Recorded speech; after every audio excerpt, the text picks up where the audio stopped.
අදත් ඔයාලව ගොඩක් ආදරෙන් මගේ channel එකට පිළිගන්නවා. අද ඔන්න පාට කොකිස් හදන්න තමයි හදන්නේ. සාමාන්‍ය හදන කොකිස් එක වගේම තමයි අපි මේ විදිහට පාටින් කොකිස් හැදුවම අපේ අවුරුදු කෑම මේසෙ තවත් ලස්සන කරගන්න පුළුවන්. ඒ නිසාම මට හිතුණා මේ වගේ පාටින් කොකිස් ටිකක් හදාගන්න. මෙන්න මේ දේවල් තමයි මට කොකිස් හදාගන්න අවශ්‍ය වුනේ.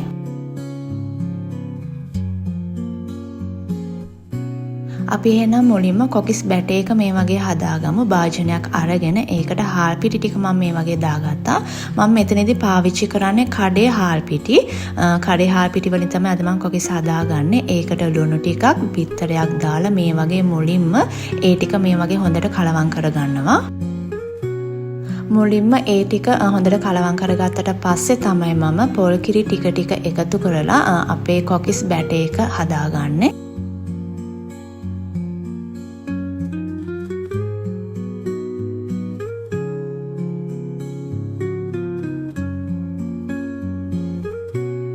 පොල් කිරි ටික දාලා හොඳට කලවම් කරගත්තට පස්සේ මම දැන් මේකට සීනි ටික එකතු කරලා හොඳට ආයෙමත් කලවම් කරගන්නවා. කොකිස් බැටේ එක මේ වගේ හොඳට කලවම් කරගත්තට පස්සේ මම ඒක මේ වගේ කොටස් 3කට වෙන් කරගත්තා. මම දැන් මේකට අවශ්‍ය මගේ පාට දාගන්න තමයි හදන්නේ. ඉතින් කැමති පාටක් මේකට පාවිච්චි කරන්න පුළුවන්. මම මේකට දාගන්නවා රතු පාට.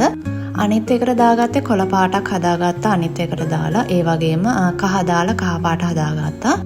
මම අද මේ කොකිස් බැටේ එක හදාගන්න පාවිච්චි කරේ පොල් කිරි ටින්.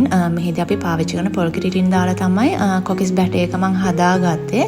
මම සාමාන්‍ය පාවිච්චි කරන පොල් කිරි එක නෙමෙයි අද මම කොකිස් හදන්න පාවිච්චි කරේ වෙන පොල් කිරි එකක්. කොකිස් බැටේ එකට ටිකක් උකුවට පොල් කිරි ටික දාගන්න ඕන නිසා මං ගාව ඉතුරු වෙලා තිබ්බ පොල් කිරි එකකුයි අලුත් ටින් එකකුත් දාලා තමයි මං කලවම් කරලා හදාගත්තේ. පස්සේ තමයි දැක්කේ පොල් කිරි එකේ තනින් තන මේ කුඩු වගේ තියෙනවා. ඒ කියන්නේ පොල් කිරි එක මිදිලා. අපි ඉතින් සාමාන්‍ය කෑමට පාවිච්චි කරද්දී නම් මම උණු වතුර ටිකක් දාලා දිය කරලා තමයි අරගන්නේ. ෆ්‍රිජ් එකේ දාලා අරගත්ත නිසාත් මේ වගේ ඉතින් මිදිලා තිබ්බා. මම ඉතින් ඒ විදිහටම ඕක දිය කරලා අරගත්තා.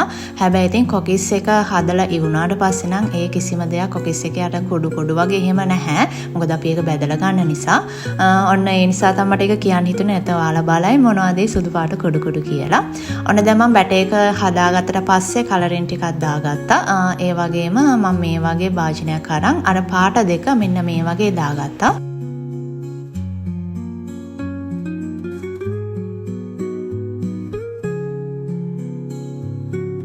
එහෙනම් දැන් කොකිස් ටික බැද ගන්න තමයි මම හදන්නේ. මම මේ වගේ භාජනයක් තමයි අරගත්තේ කොකිස් බැද ගන්න. එතකොට ඉක්මනින් වැඩිපුර කොකිස් ප්‍රමාණයක් බැද ගන්න පුළුවන් නිසා මේ වගේ වුණ මම කොකිස් අච්චුවත් මේ වගේ තෙල් එකේ රත් වෙන්න තිබ්බා.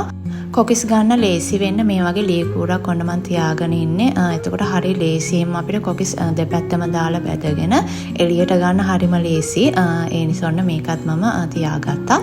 තෙල් එක හොඳට රත් වුණාට පස්සේ කොකිස් අච්චුවේ තියෙන මේ තෙල් ටිකත් මේ වගේ පොඩ්ඩක් හිමින් සැරේ ගසලා අපි ඔන්න අපේ කොකිස් ටික හදාගන්න තමයි හදන්නේ.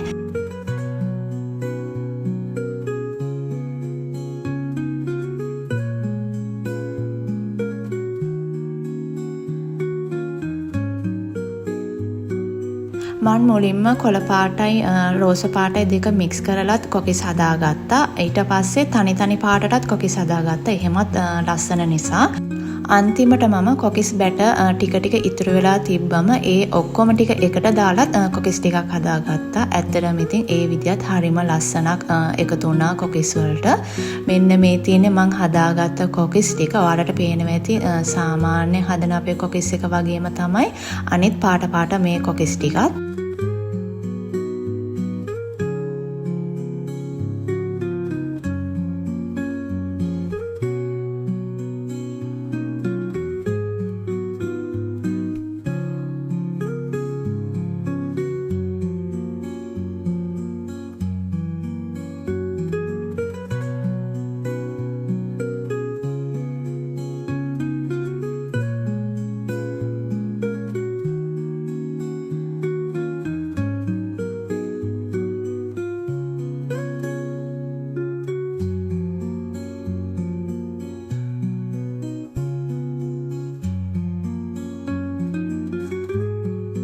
වෙනදට මං කොකිස් හදාගන්නේ තනි පාටෙන් සාමාන්‍ය හදන අපේ කොකිස් එක මට මෙදාසට හිතුණා අපේ අවුරුදු කෑම මේසේ ලස්සන කරගන්න මේ වගේ හදන්න ඕනේ කියලා. ඔයාලත් අනිවාර්යෙන් ඔයාගේ අවුරුදු මේසෙට මේ වගේ පාට පාටින් තියලා බලන්න. හරි ලස්සනක් ඉතින් එකතු වෙනවා අපේ අවුරුදු මේසෙට. ඒ වගේම ඉතින් මේ කොකිස් එකත් හරි රහයි. එහෙනම් අද මගේ වීඩියෝ එක බලපු ඔයාලා හැමෝටම ගොඩක් ස්තුතියි. ඉක්මනින්ම එහෙනම් තවත් ලස්සන වීඩියෝ එකකින් ඔයාලව හම්බ වෙන්න එන්නම්. එතකන් ඔයාලා හැමෝටම සුබ දවසක්.